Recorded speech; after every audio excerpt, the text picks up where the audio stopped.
और अब बात करते हैं हमारी कवर स्टोरीज की।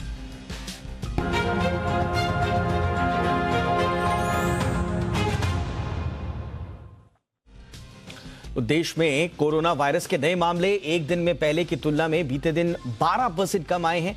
बीते 24 घंटे में कोरोना के करीब 2.5 लाख नए केसेस सामने आए हैं और 627 संक्रमितों की मौत भी हुई है। कोरोना संकट के बीच राहत की बात यह है कि बीते 24 घंटे में करीब 3.5 लाख मरीज रिकवर भी हुए हैं। साथ ही अब एक्टिव केस घटकर 21 लाख के करीब पहुंच चुके हैं। देश में कोरोना का डेली पॉजिटिविटी रेट अब घटकर करीब 16% हो गया है। वहीं कोरोना के खिलाफ जंग में वैक्सीनेशन अभियान के तहत अब तक देश भर में 164 करोड़ से ज्यादा खुराक दी जा चुकी है।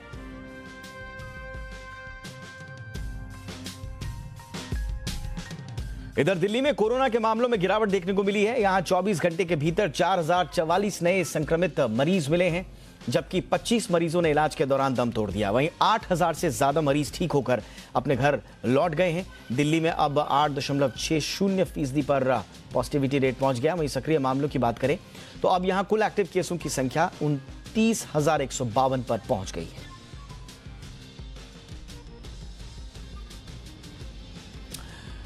दुनिया की बात करें तो कोरोना के मामलों में तेजी से गिरावट देखने को मिली है और कुछ देशों में चिंताएं अभी भी बरकरार हैं। अमेरिका में 24 घंटे के भीतर 5,26,000 से ज्यादा नए केसेस सामने आए हैं। फ्रांस में ये आंकड़े 3,86,000 के पार हैं। ब्राजील में 24 घंटे के भीतर 2,29,000 से ज्यादा लोग कोरोना के नए केसेस के रूप में सामने आए हैं। वहीं जर्मनी में कोरोना के मामलों में काफी गिरावट देखने को मिली है। यहां 24 घंटे के भीतर 1,60,000 के करीब नए संक्रमित मरीज मिले हैं। इटली में 24 घंटे के भीतर 1,56,000 केसेस मिले हैं। ब्रिटेन में नए संक्रमितों की संख्या 96,000 के करीब पहुंच गई है।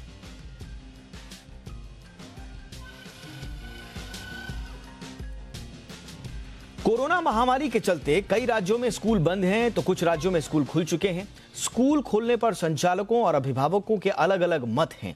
ऐसे में केंद्र सरकार स्कूल खोलने को लेकर जल्द ही एक गाइडलाइन जारी कर सकती है। संभवतः ये एक अम्ब्रेला गाइडलाइंस होंगी। इन गाइडलाइंस में स्कूल खोलने को लेकर कई अहम नियम बनाए जा सकते हैं।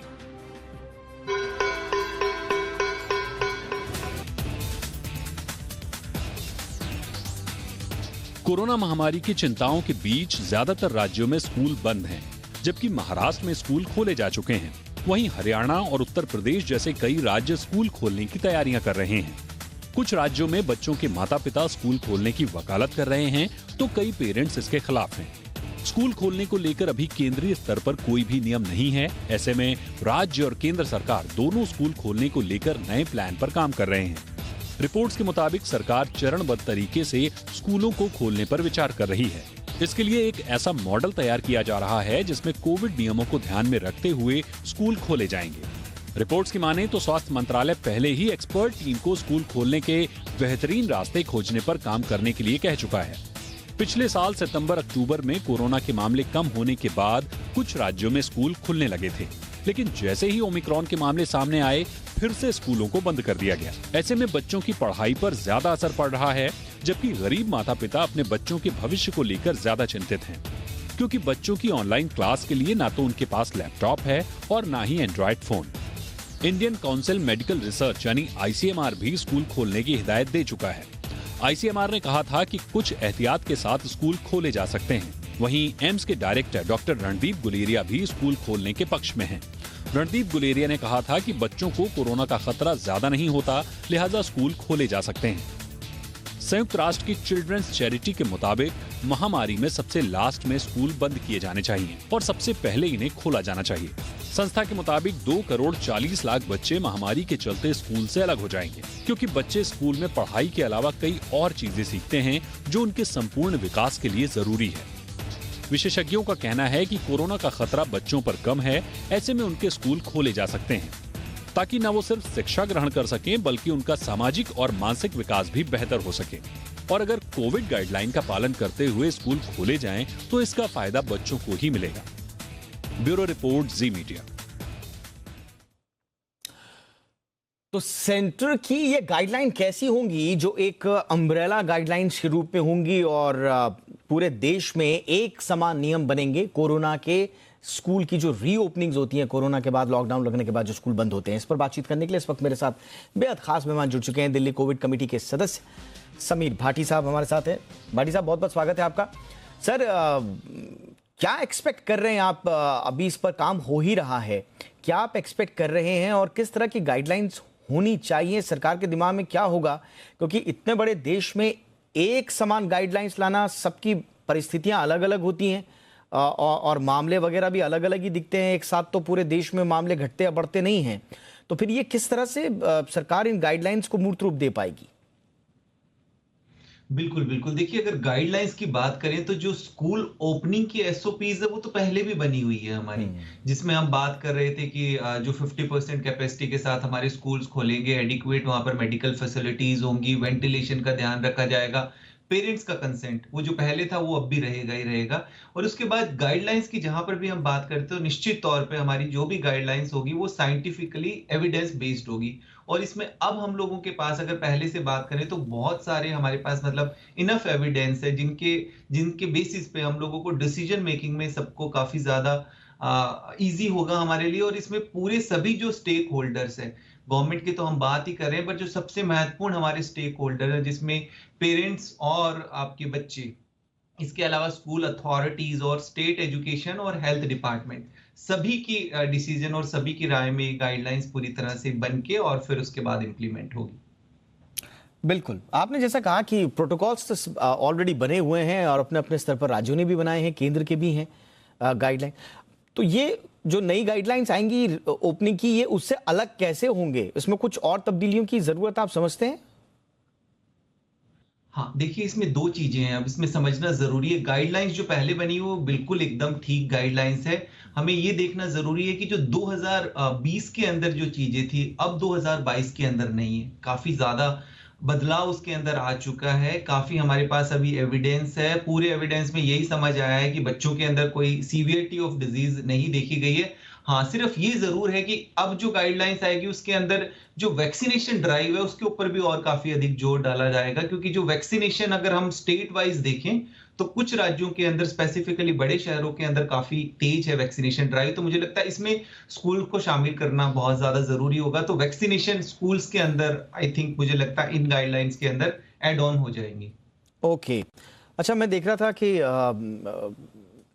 बहुत सारी सिफारिशें आ रही हैं कि भाई आप स्कूल्स को ज़्यादा दिनों तक बंद मत रखिए।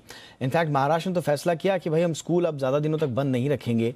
बहुत सारी दिक्कतें, स्कूल का जो माहौल मिलता है वो बच्चे को नहीं मिल पाता, बच्चे की एजुकेशन जो है वो पूरी नहीं हो पा रही है, ऑनलाइन एजुकेशन जो उसको मिल भी रही है उसमें भी बहुत सारे पेंच हैं। बहुत सारे बच्चों के पास तो ऑनलाइन एक्सेस ही नहीं है, डिवाइसेस नहीं हैं। तो सर्वांगीण विकास के लिए बड़ा इंपॉर्टेंट है स्कूल खोलना। लेकिन फिर बार बार स्थानीय प्रशासन, राज्य सरकारें, नेता, हमारे जो पॉलिटिकल सेटअप है, उनको ये डर लगा रहता है कि कहीं हमने बच्चों को उसके लिए स्कूल खोल दिया तो कहीं अचानक आउटब्रेक ना हो जाए और फिर हम ही मुश्किल में ना आ जाए। तो इसलिए आप देख रहे हैं कि बहुत सारे राज्यों ने कॉन्फिडेंस दिखाया नहीं है। आपका क्या अनुमान है सर, ये स्कूल खुल जाने चाहिए आप? बिल्कुल, देखिए इस चीज में एक हमें समझना बहुत जरूरी है। पेरेंट्स भी बाहर जाते हैं, बच्चे भी अभी बाहर जाते हैं, पेरेंट्स को भी, वर्किंग पेरेंट्स हैं, उनको बाहर जाना ही पड़ता है। ऑलरेडी आप ये देख के चलिए कि जो अफेक्टेड कंट्रीज थी, स्पेसिफिकली आप ओमिक्रॉन को ही ले लीजिए, साउथ अफ्रीका से शुरू हुआ, साउथ अफ्रीका में स्कूल्स खुल चुके हैं। और जो अफेक्टेड कंट्रीज थे अगर उनमें हम देखें, यूके, यूएस, सब जगह स्कूल ओपन हो चुका है। और दूसरा, जैसा मैंने आपको बताया है कि स्कूल ओपनिंग और वैक्सीनेशन को हम बिल्कुल क्लब नहीं कर सकते। वैक्सीनेशन अपने हिसाब से चलती रहेगी और वैक्सीनेशन अभी भी हमारी टीनएजर्स के लिए है, बाकी छोटे बच्चों के लिए वैक्सीनेशन नहीं है। और वैक्सीनेशन वैसे भी संक्रमण को नहीं रोक सकती। तो मुझे लगता है अब हमें बहुत ज्यादा इस पे देरी नहीं करनी चाहिए। और जैसा अभी स्कूल ओपन हुए भी थे, उसके बाद हम अगर दिल्ली की स्पेसिफिकली बात करें तो हमारी एयर क्वालिटी, एयर पॉल्यूशन की वजह से वो फिर बंद हो गए। तो इस तरह से मुझे लग रहा है बच्चों की स्टडीज पे, और जैसा अभी आपने बिल्कुल ठीक बताया कि ओवरऑल उनके विकास के ऊपर, उसमें सबसे ज्यादा इंपॉर्टेंट आप देखिए बच्चों की जो रीडिंग स्किल्स है, राइटिंग स्किल्स है, न्यूमेरिकल स्किल्स है, ये सब भी बहुत ज्यादा अफेक्ट हुई। और जितनी भी रिसर्च सामने आई है उसमें आया है कि बच्चों का फिर भी लो रिस्क है डिजीज ट्रांसमिशन का, अगर हम सब चीजों का ध्यान रखें। और अभी आपने इनिशियल रिपोर्ट के अंदर आईसीएमआर का जिक्र किया कि आईसीएमआर ने भी रिकमेंड किया, बट इसके अलावा एम्स ने, आईएपी ने, इंडियन एसोसिएशन ऑफ पीडियाट्रिक्स ने, नीति आयोग ने, यूनिसेफ ने, सबने स्कूल ओपनिंग को फेवर किया है। अब देखिए, अब इतने सर इसमें इतनी थ्योरीज हैं, इतनी अलग अलग ऑब्जर्वेशंस हैं कि हम लोग खुद कभी कभी कंफ्यूज हो जाते हैं। अब आप देखिए, आज ही खबर आई है कोलकाता के हवाले से, जो वहाँ के जो सिटी हॉस्पिटल्स हैं वहाँ पर सीवियर कोविड केसेस जो बच्चों में हैं वो बढ़े हैं, थर्ड वेव में ज़्यादा महसूस किए गए हैं। ऐसी खबरें हम कुछ विदेशों के कई इलाकों से सुनते हैं। तो मिलीजुली खबर आती है, किसी ने भी ये पूरी तरह से नहीं कहा है, इसको एक्सेप्ट नहीं किया है कि बच्चों के लिए ये पूरी तरह से हल्का है। बच्चों के लिए तीसरी लहर जो ओमिक्रॉन की है वो खतरनाक बताई जा रही है। तो ऐसे में किसी ठोस नतीजे पे पहुंचना स्कूल ओपनिंग्स के लिए थोड़ा मुश्किल काम तो होगा सर सबके लिए।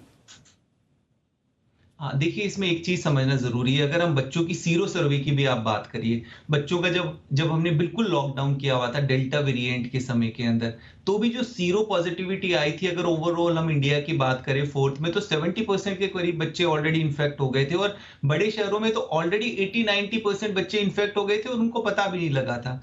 रही बात सीवियरिटी ऑफ डिजीज की जो आपने पूछा, देखिए इसके अंदर हम ये तो जरूर बता ही रहे हैं और ये गाइडलाइंस के अंदर भी होगा कि जो लो इम्यूनिटी वाले बच्चे हैं या जो कोमॉर्बिड वाले बच्चे हैं, उनका निश्चित तौर पर हमें विशेष ध्यान रखने की जरूरत है। बाकी अभी एक इनिशियली आप ये देखिए, दिल्ली के अंदर 1600 जो दिल्ली के पेरेंट्स हैं उन्होंने एक पिटीशन साइन की है जिसके अंदर डॉक्टर्स, पेरेंट्स, लॉयर्स ये सभी है, जिसमें उन लोगों ने बिल्कुल स्ट्रेस डाला है कि बच्चों की मेंटल हेल्थ पे और उनके सोशल आइसोलेशन की वजह से उनके ऊपर काफी सारे नेगेटिव इफेक्ट आ रहे हैं। तो दूसरा, और हमने जो गाइडलाइंस की शुरू से हम बात कर रहे हैं कि निश्चित तौर पे इस पे कंसेंट रहेगा पेरेंट्स का। और वैक्सीनेशन की जो हम बात करें, देखिए वैक्सीनेशन का उनका जो सराउंडिंग वाला माहौल है उसको हमें वैक्सीनेट करना जरूरी है, जिसमें ऑलरेडी उनके पेरेंट्स, हमारी एडल्ट पॉपुलेशन ऑलरेडी वैक्सीनेटेड हो गई है। और एल्डरली के लिए जिस तरह से हम ऑलरेडी प्रिकॉशन डोज और बूस्टर डोज और ऑलरेडी शुरू कर ही चुके हैं, टीचर, सपोर्ट स्टाफ, ये सब ऑलरेडी वैक्सीनेटेड होना चाहिए। और गाइडलाइंस में हर चीज मेंशन होगी कि बच्चों को कोई लक्षण है तो उनको स्कूल नहीं भेजना है। पेरेंट्स की लगातार ओरिएंटेशन होती रहेगी, आपकी बच्चों की ओरिएंटेशन होती रहेगी। स्कूल में जो वेंटिलेशन का जो है वो ठीक तरीके से एडिक्वेट रखा जाएगा। लंच वगैरह बच्चे आपस में शेयर नहीं करेंगे। कोई ऐसी एक्टिविटीज अलाउ नहीं होगी जिसमें बच्चों को इंटरमिंगल होना पड़े। मास्क की ऑलरेडी पॉलिसी बन चुकी है, जिस तरह से कि हमें 5 साल तक के बच्चों को मास्क अनिवार्य नहीं है। 6 साल से लेकर 11 साल तक तो बच्चे हैं, उनको अंडर सुपरविजन मास्क पहनना है। 12 साल से ऊपर के बच्चों के लिए मास्क जरूरी है। तो ये सब चीजें ऑलरेडी बन चुकी है। तो मुझे लगता है अब हमें स्कूल खोलने में देरी नहीं करनी चाहिए। बहुत बहुत शुक्रिया समीर भाटी साहब, आपने वक्त निकाला और इस महत्वपूर्ण मुद्दे पर अपना विश्लेषण दिया। आपका बहुत बहुत शुक्रिया। और आइए अब बात करते हैं इंडिया 360 की खास पेशकश, मामला क्या है।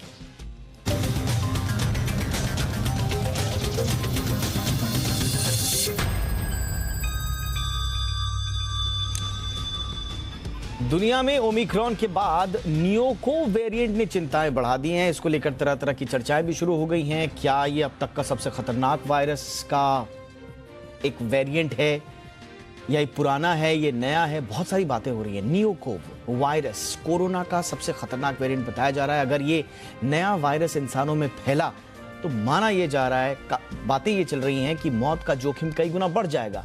वुहान के वैज्ञानिकों के मुताबिक इस वायरस से संक्रमित होने वाले 3 में से 1 व्यक्ति की मौत हो सकती है। आखिर क्यों ऐसा वैज्ञानिक कह रहे हैं? कितना खतरनाक है ये नियोकोव और क्या वाकई में इससे इतना डरना चाहिए या फिर अभी पैनिक नहीं, सतर्क रहने की आवश्यकता है? देखिए इस रिपोर्ट में।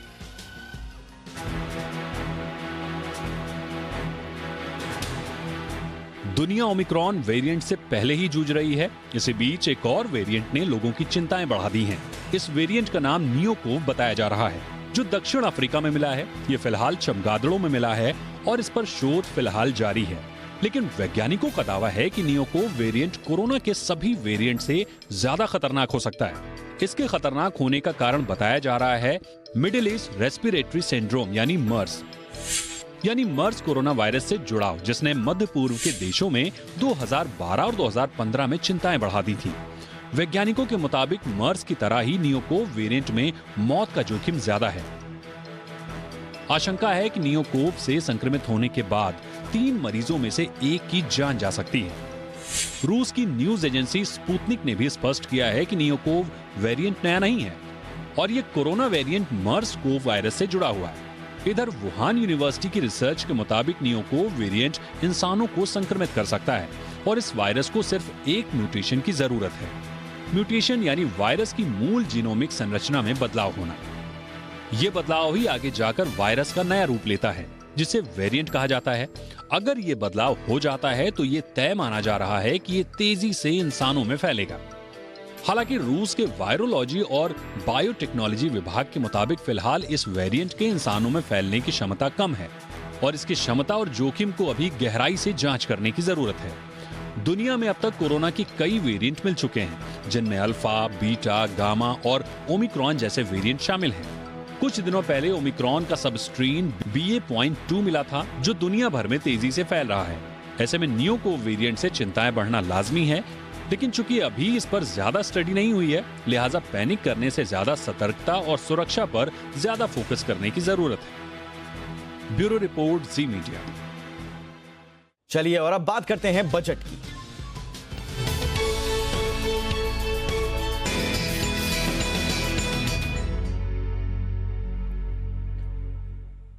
कोरोना महामारी ने देश की चरमराती स्वास्थ्य व्यवस्था की सच्ची तस्वीर सामने रख दी है और इस तस्वीर से यह भी साफ हो गया है कि जरूरी मेडिकल उपकरण, जरूरी दवाइयों के लिए भारत आज भी आयात पर निर्भर है और इस पर फोकस करना कितना जरूरी है।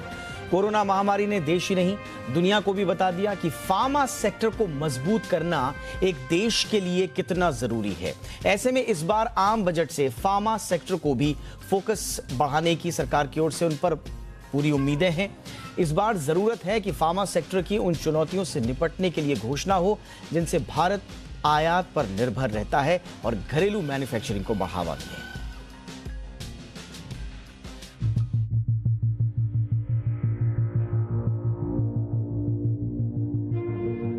कोरोना की पहली और दूसरी लहर, अस्पतालों में बेड कम पड़ गए, इलाज के लिए जरूरी दवाइयों की किल्लत महसूस हुई और कुछ दवाइयों की कालाबाजारी भी होने लगी। कोरोना महामारी ने हमारी स्वास्थ्य व्यवस्था की पोल खोलकर रख दी। महामारी ने आयात पर हमारी निर्भरता का पर्दाफाश कर दिया।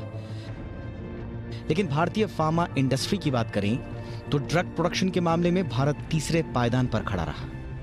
ग्लोबल वैक्सीन का 60% प्रोडक्शन भारत करता है।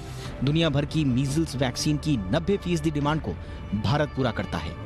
अमेरिका की 50% से ज्यादा जेनरिक दवाओं की मांग को भारतीय फार्मा कंपनियां पूरा करती हैं। अमेरिका समेत 200 से ज्यादा देशों में फार्मा प्रोडक्ट्स भारत निर्यात करता है। भारतीय फार्मा इंडस्ट्री में करीब 3000 दवा कंपनियां और 10,500 से ज्यादा मैन्युफैक्चरिंग यूनिट्स हैं। अब आप सोचेंगे कि जब हमारी फार्मा इंडस्ट्री इतनी ताकतवर है तो कैसे एक महामारी ने इसे घुटनों पर ला दिया। दरअसल भारत जेनरिक ड्रग्स में वर्ल्ड लीडर तो है, लेकिन इन्हें बनाने के लिए जिस रॉ मटेरियल की स्टार्टिंग मटेरियल की और एपीआई की जरूरत होती है, उसके लिए इसे आयात पर निर्भर रहना पड़ता है। यानी कि क्रोसिन जैसी साधारण दवाइयां बनाने के लिए भी रॉ मटेरियल आयात करना पड़ता है।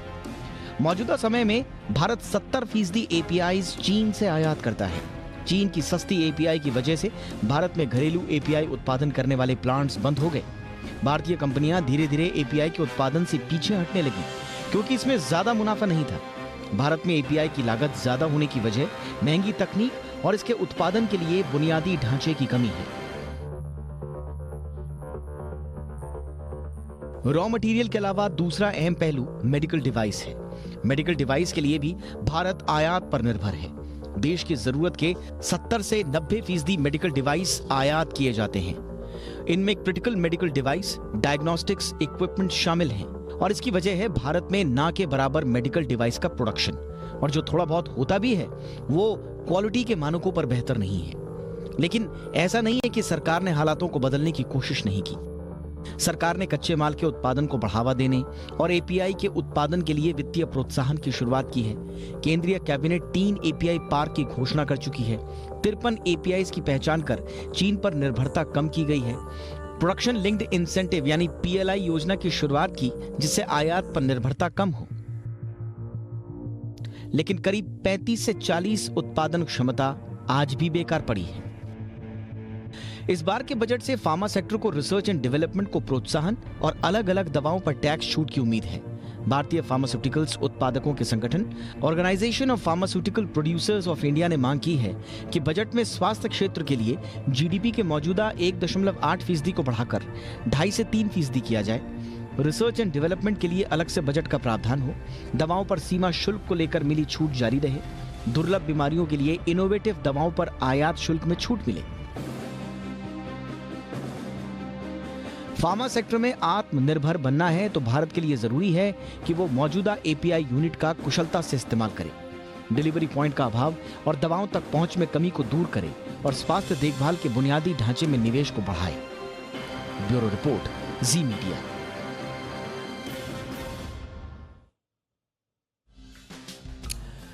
देखिए, बड़ी संभावनाओं से भरा हुआ है भारत का फार्मा सेक्टर और इसीलिए इस पर फोकस बढ़ाने की भी आवश्यकता है। कारोबारी लिहाज से भी और आम आदमी की जरूरतों के लिहाज से भी ये बड़ा इंपॉर्टेंट सेक्टर है। इस पर बातचीत करने के लिए इस वक्त मेरे साथ बेहद खास मेहमान जुड़ चुके हैं। हमारे साथ हैं गंगवाल ग्रुप ऑफ कंपनीज के मैनेजिंग डायरेक्टर अनिल जैन साहब। अनिल जी, बहुत बहुत स्वागत है आपका हमारे शो पर। सर, जैसा कि मैंने कहा कि बड़ा इंपॉर्टेंट सेक्टर है और वैल्यू की अगर हम बात करें तो $41.7 बिलियन का इंडियन फार्मास्यूटिकल सेक्टर है। अभी वॉल्यूम के हिसाब से तीसरा ग्लोबली सबसे बड़ा सेक्टर है। $65 बिलियन का शायद हो जाएगा 2024 तक और दोगुना हो जाएगा सिर्फ 6 सालों में 2030 तक $120 बिलियन का। इतना बड़ा संभावनाओं से भरा सेक्टर सर, इतना शानदार ग्रोथ इसमें, लेकिन उसके बावजूद बड़े पेन पॉइंट्स हैं सर। मैं आपसे सीधा सीधा पूछूंगा सर, इतना बड़ा सेक्टर हमारा है, आम आदमी को सस्ती दवाइयां मिलें, इसके लिए कौन कौन से पेन पॉइंट्स हैं इस सेक्टर के जिनको एड्रेस करना होगा?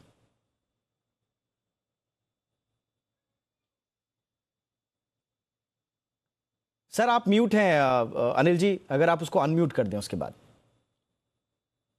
सॉरी दीपक जी। यस, बहुत बहुत धन्यवाद। Thank you very much for this opportunity. Deepak ji, Bharat जो है वर्ल्ड का फार्मास्यूटिकल की प्रोडक्शन फैसिलिटी मानी जाती है। वर्ल्ड की सारी दवाइयां मतलब 3rd बिगेस्ट प्रोडक्शन इंडिया में है, ये आपको भी पता है, आपने अभी भी बताया। पेन पॉइंट्स के लिए मैं अगर बोलूंगा तो सबसे इंपॉर्टेंट है तो इनोवेशन। अपने यहाँ पे इनोवेशन होता ही नहीं है, कुछ भी नई चीज यहाँ पे इजाद नहीं होती है। फॉर एग्जांपल, कैंसर की सारी दवाइयां बाहर से आती है, कोई न्यू केमिकल एंटिटी नहीं बनी है यहाँ पे इंडिया में। ये बहुत बड़ा एक तकलीफ वाला काम है। दूसरे, फेक ड्रग्स। इंडिया में फेक ड्रग्स बहुत बड़ा प्रॉब्लम है। अब इसके अंदर अगर एफडीए को बहुत ज्यादा मैन पावर दे तो उससे बहुत फर्क पड़ सकता है।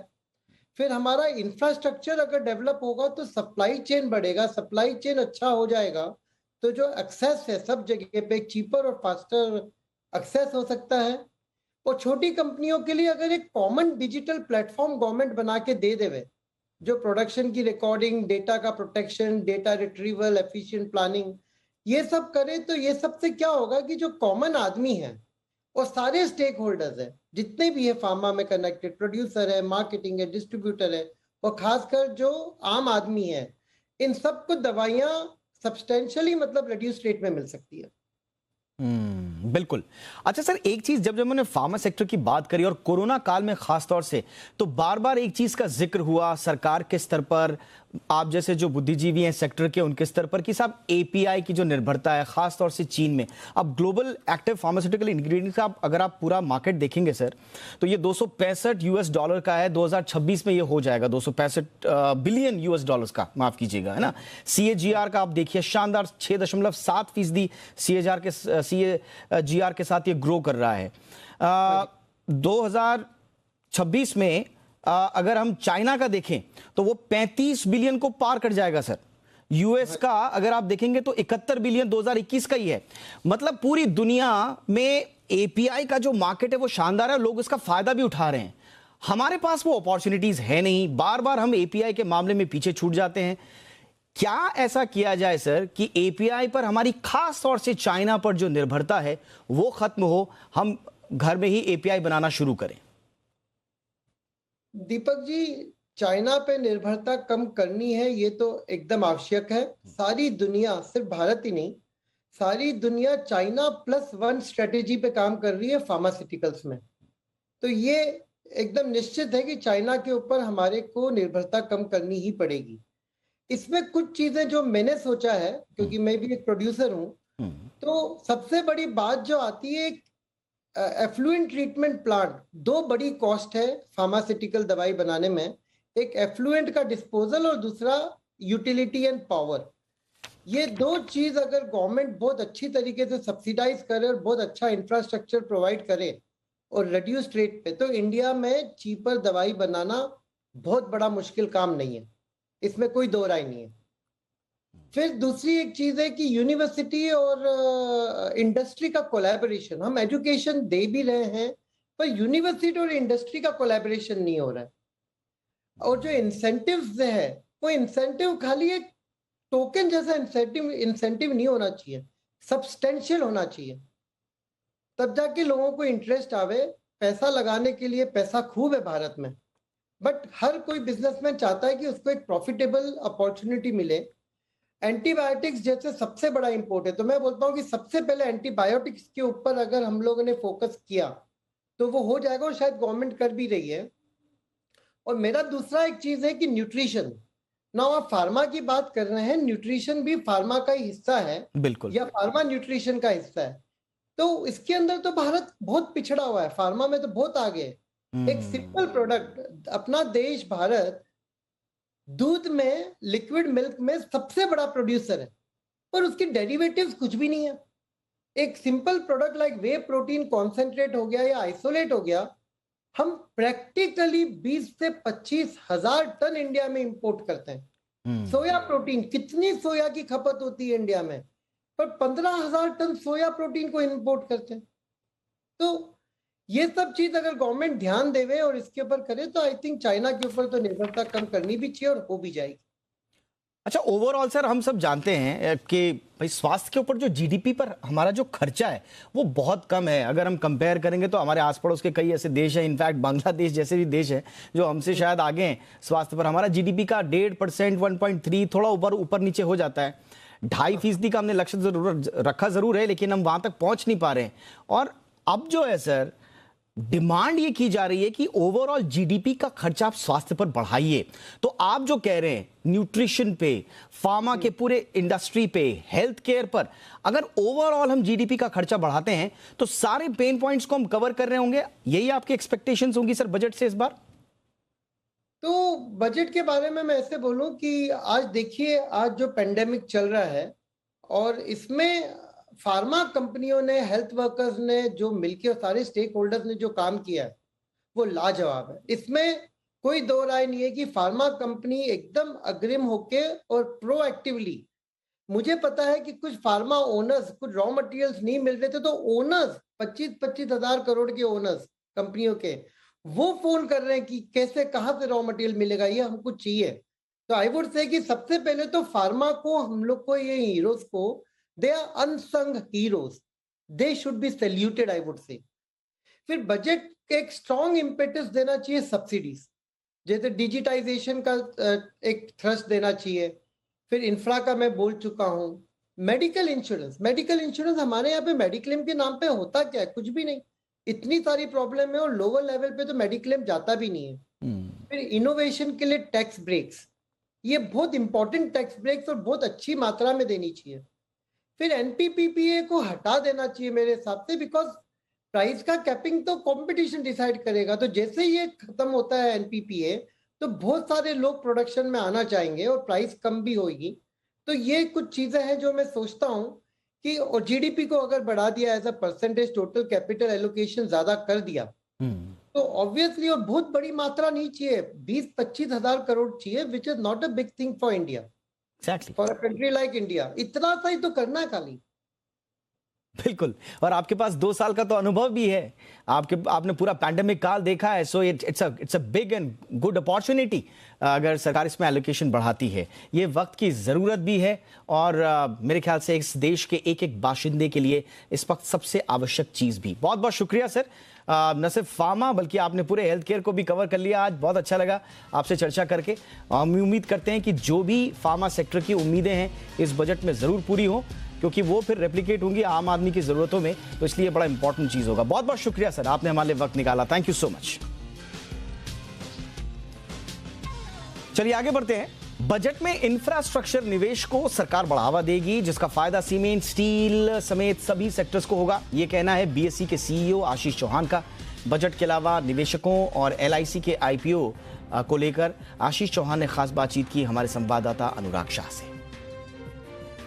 हमारे साथ खास बातचीत के लिए मौजूद है बीएसई के सीईओ आशीष चौहान। सर, ये जो इस तरह की लिस्टिंग होती है तो उससे क्या मैसेज जाता है, कितनी बड़ी गेम चेंजर लिस्टिंग होती है, और आपको क्या लगता है जो विदेशी निवेशकों का जो है भारत के अंदर और रुझान बढ़ता रहेगा? क्योंकि इस तरह की सक्सेसफुल लिस्टिंग में हम देखिए केवल $30 मिलियन जुटाना था, लेकिन बिलियंस में अट्रैक्शन दिखा। ये एक तरह से जो फार्मरोजा बॉन्ड जिसको कहते हैं वो ताइवान वगैरह से आता है। तो ताइवान भले छोटा ही देश हो, लेकिन वहाँ पर जो कैपिटल बहुत ज़्यादा अधिक अवेलेबल है, क्योंकि दे आर एक्सपोर्टिंग नेशन। तो उसकी वजह से उसके जो कायदे कानून होता है उसके लिए एक्सचेंजेस को भी वहाँ पर वो लोग अप्रूव करते हैं, और स्वाभाविक है कंपनी को भी अप्रूव करते हैं।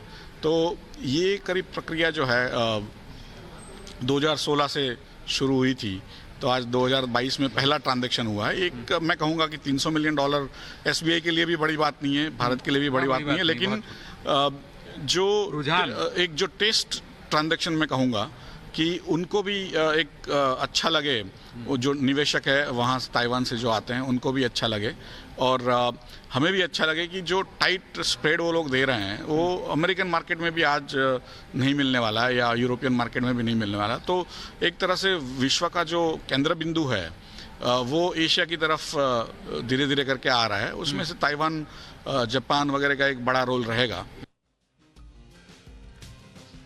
देश के सबसे बड़े बैंक एसबीआई के मुताबिक आरबीआई की अगली पॉलिसी में ब्याज दरें बढ़ने की संभावना नहीं है। जी बिजनेस से एक्सक्लूसिव बातचीत में एसबीआई के चेयरमैन दिनेश कुमार खारा ने कहा कि अभी ग्रोथ को सपोर्ट की जरूरत है, ऐसे में ब्याज दरें बढ़ने की संभावना काफी कम है। उन्होंने ये भी कहा कि बजट में एसएमई और एग्रीकल्चर सेक्टर को सपोर्ट मिल सकता है। हमारे साथ खास बातचीत के लिए मौजूद है स्टेट बैंक ऑफ इंडिया के चेयरमैन दिनेश कुमार खरासरा। सर, ये जो फॉर्मोसा बॉन्ड की लिस्टिंग हुई है, कितना बड़ा आप इससे देखते हैं, कितना बड़ा गेम चेंजर होगा, और आपकी पूंजी की लागत है वो कितनी और कम होगी? देखिए, ऐसा कि हम इस फॉर्मोसा बॉन्ड को जो है काफ़ी अच्छी प्राइसिंग पर रेस कर पाए हैं। इसके लिए इंटरेस्ट जितना दिखाई दिया वो अपने आप में इस विषय में एक बड़ा हर्ष की बात है कि पूरे ग्लोब में इतना भारतवर्ष को इस तरह से देखा जा रहा है, और भारतीय स्टेट बैंक को विशेष रूप से इसके लिए $1 बिलियन से ऊपर का इंटरेस्ट दिखाया गया, जो कि जो है हम लोगों ने इसको 300 मिलियन ही रेस किया है, क्योंकि हम लोग इसको बड़े कंप्रेस मार्जिन पर रेस कर पाए हैं, T+100 बेसिस पॉइंट, जो कि अपने आप में शायद एक बहुत बड़ा माइलस्टोन है। तो मेरा ये मानना है कि इसके कारण हमारी लागत जो है फंड्स की जो कॉस्ट है वो काफ़ी कम आ जाएगी, और हमारी total book size international book की जो है वो है तकरीबन 50 बिलियन के करीब है। 300 मिलियन बहुत बड़ा एक कंपोनेंट नहीं है, लेकिन फिर भी जो है एक तो इसके माध्यम से हमने एक नई मार्केट को एक्सप्लोर किया है, और नई मार्केट का इंटरेस्ट इसमें जाना है। तो आने वाले दिनों में हम इस मार्केट को और भी अधिक टैप कर सकते हैं, क्योंकि ताइवान में काफ़ी अच्छी लायबिलिटीज़ की फंडिंग रहती है विद ऑल द बैंक्स, तो इसलिए लिक्विडिटी काफ़ी अच्छी रहती है। तो हमें आने वाले समय में भी, ये तो पहला बॉन्ड था जो कि ताइवानीज़ मार्केट में लिस्ट हुआ है, आने वाले दिनों में मेरे को पूरा विश्वास है कि ताइवानीज़ इन्वेस्टर्स का कॉन्फिडेंस भारतवर्ष में और स्टेट बैंक ऑफ इंडिया में और अधिक बढ़ेगा, और हम लोग आने वाले दिनों में जो बॉन्ड रेस कर पाएंगे वो और भी चीप रेट्स पर रेस कर पाएंगे। अच्छा, बजट से सबकी उम्मीदें हैं, आम आदमी से लेकर इंडस्ट्री तक, लेकिन बॉलीवुड के दिग्गज क्या सोच रहे हैं बजट को लेकर, उनकी क्या डिमांड्स हैं, क्या सोचें, आइए देखते हैं। मैं वुमेन एम्पावरमेंट पे बात कर रही हूँ, सो हर फील्ड में उनको इक्वालिटी मिलनी चाहिए, व्हाई नॉट? अभी आम जिंदगी नहीं चल रही है। अभी एक वायरस पिछले 3 सालों से 2 सालों से हमें बिल्कुल अपने नोक पे खड़ा रखा हुआ है कि मैं कभी भी बढ़ जाऊंगा, कभी भी कुछ हो जाऊंगा। और इसमें हम जानते हैं बहुत सारी नौकरियां गई, बहुत सारे लोग, मतलब मैं ऐसे एक्टर्स जानता हूँ यार, संजय भाई, मैं 7 मंथ के बाद आज पहली बार एक काम कर रहा हूँ, एक रोल कर रहा हूँ। तो गवर्नमेंट को बस इतना ध्यान रखना चाहिए, चाहे जो सी भी गवर्नमेंट हो, कि अभी वो आम बात नहीं है, बहुतों की नौकरी गई, तो कुछ ऐसी चीजें हो कि मतलब बहुत बोझ न पड़े यार चीजों पर, मतलब लोगों पर, कि कैसे हम उनको जिंदा रखें, उनको वापस जिंदा रखेंगे तब तो वो लड़ेंगे ना, लड़ेंगे तो फिर जाकर के फिर कुछ आगे कुछ करेंगे। तो ऐसा सा हो, एक बिल्कुल एक काम बाप की तरह कि यार हमारे बच्चों की पढ़ाई की फीस थोड़ी कम हो जाती तो।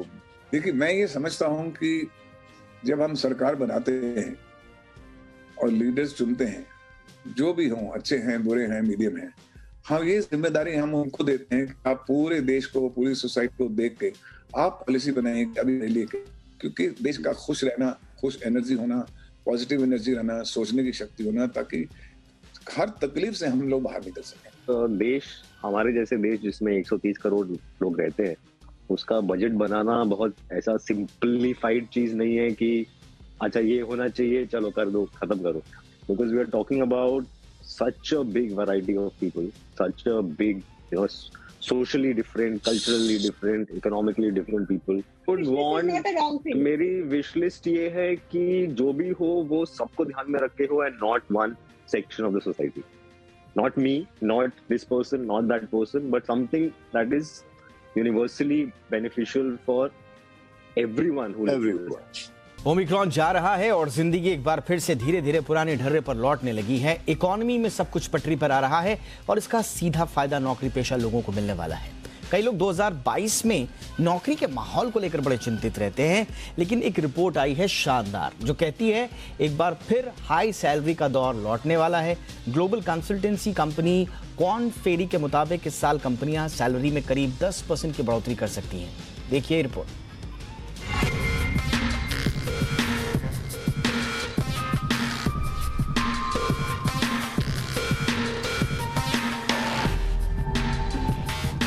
साल से उम्मीदों के मुताबिक सैलरी नहीं बढ़ने से निराश ना हो, क्योंकि इस बार आपकी सैलरी में 10% तक की बढ़ोतरी हो सकती है।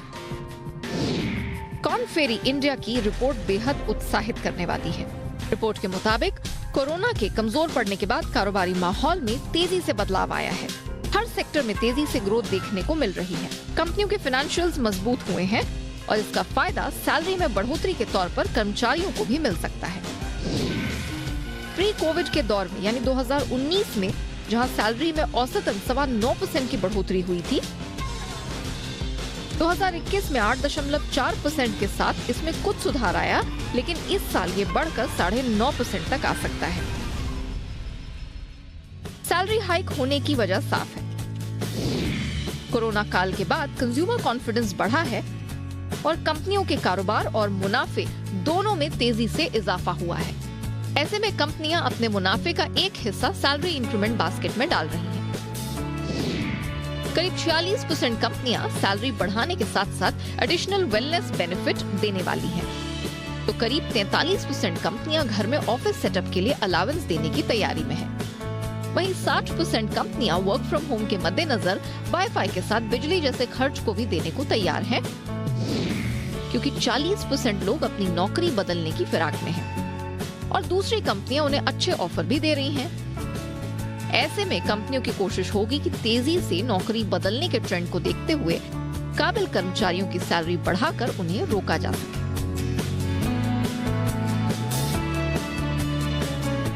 सेक्टर वाइज बात करें तो टेक कंपनियों के कर्मचारियों की मांग तेजी से बढ़ी है।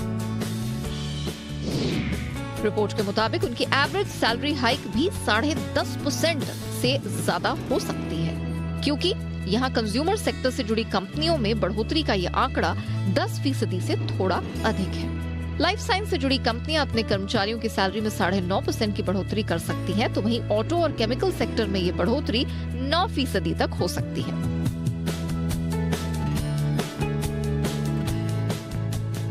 जाहिर है कोरोना के बाद इंडस्ट्री की गतिविधियां तेजी से बढ़ी हैं, डिमांड में तेजी आई है। ऐसे में अच्छे कर्मचारी हाथ से ना निकल जाएं, इसलिए सैलरी में बढ़ोतरी एक बढ़िया विकल्प है।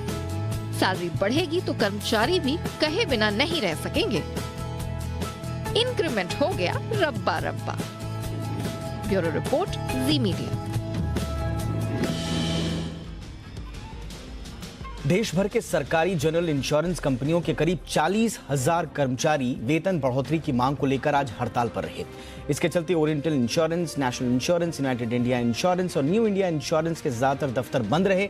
हजारों कर्मचारियों ने अगस्त 2017 से लंबित वेज रिवीजन को जल्द लागू करने की मांग की है, क्योंकि सरकारी बैंक और LIC समेत सभी कर्मचारियों का वेज रिवीजन लागू हो चुका है, लेकिन जनरल इंश्योरेंस कंपनियों के कर्मचारियों का 55 महीने बाद भी वेज रिवीजन नहीं हुआ है। कर्मचारियों का कहना है कि वो साल 2012 की सैलरी पर ही काम कर रहे हैं।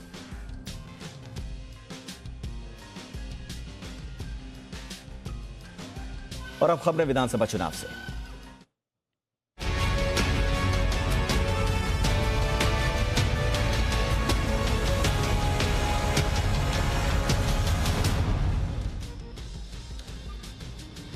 यूपी विधानसभा चुनाव में एक बार फिर से जिन्ना का जिन बोतल से बाहर निकल गया है। सीएम योगी आदित्यनाथ लगातार जिन्ना का नाम लेकर विरोधियों पर हमलावर हैं। आज योगी ने एक बार फिर ट्वीट कर कहा कि वे जिन्ना के उपासक हैं और हम सरदार पटेल के पुजारी।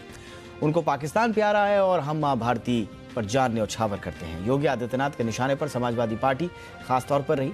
मेरठ दौरे पर पहुंचे सीएम योगी ने कहा कि उनकी सरकार ने यूपी में विकास किया है।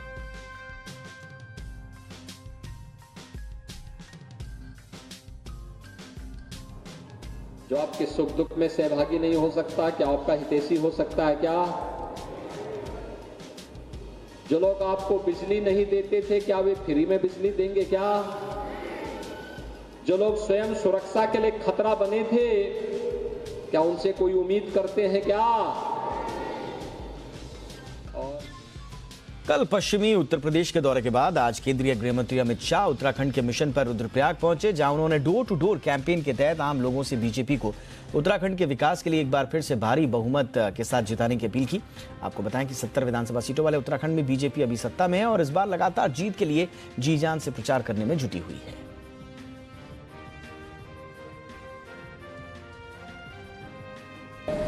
सरकार का नेतृत्व भारतीय जनता पार्टी ने हमारे युवा मुख्यमंत्री पुष्कर सिंह धामी को दिया और उनके ऊर्जावान नेतृत्व में, जोशीले नेतृत्व में भारतीय जनता पार्टी अगले 5 साल भी उत्तराखंड को विकास के चरण पर ले जाने का काम करेगी। इसका मैं आप सबको वादा करूंगा। दिल्ली के करियप्पा ग्राउंड में पीएम मोदी को एनसीसी की टुकड़ियों ने गार्ड ऑफ ऑनर दिया। एनसीसी कैंप में देश के 17 राज्यों और केंद्र शासित प्रदेशों के 500 सहायक स्टाफ और 380 गर्ल्स कैडेट सहित कुल 1000 कैडेट्स ने हिस्सा लिया।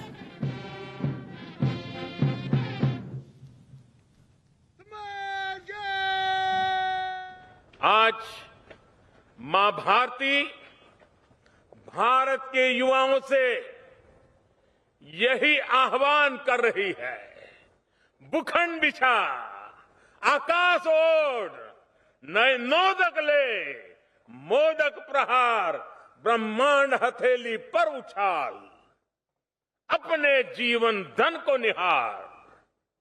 आने वाले 25 साल का अमृतकाल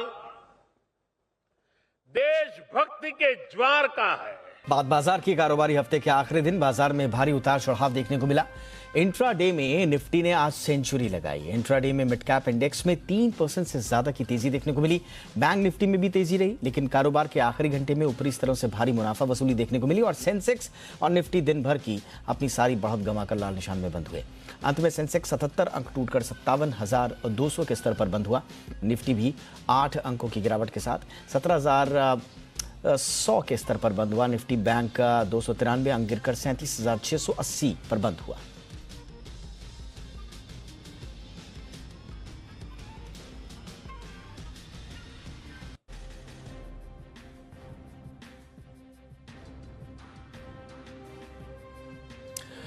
अब आपको दिखाते हैं बर्फ में ध्यान लगाते हुए एक साधु की तस्वीर, जो कड़ाके की सर्दी में अपनी साधना कर रहा है, जिस पर सर्दी और बर्फ का कोई असर दिख नहीं रहा। शरीर गला देने वाली ठंड में बर्फ में लगभग निर्वस्त्र बैठे इस साधु को देखिए। कितनी शांति से ये साधु भक्ति में लीन होकर साधना कर रहा है। ये तस्वीरें सिरमौर जिले के नोहराधार की हैं। 2 फीट बर्फ में साधना करने वाले ये संत विश्वानंद हैं, जो नोहराधार स्थित शिव मंदिर के पुजारी हैं और पास के जंगल में बनी कुटिया में रहते हैं। जिस बर्फ और सर्दी में लोग गर्म कपड़े और आग के बिना रह नहीं पाते, उसी बर्फ में बैठकर ये संत साधना कर रहे हैं। ये इनकी योग साधना का ही कमाल है। सनातन धर्म में योग को महत्वपूर्ण अंग माना गया है। इसी योग की विद्या की मदद से योगी 50 से ऊपर तापमान हो या 0 से नीचे कहीं भी ध्यान लगा लेते हैं और मौसम को भी मात दे देते हैं। चारों तरफ गिरी बर्फ और जमा देने वाली ठंड भी इस संत की साधना के आगे बेअसर नजर आ रही है और इसे देखकर लगता है कि ये किसी देवीय चमत्कार से कम नहीं है। पांवटा साहिब से ज्ञान प्रकाश की रिपोर्ट।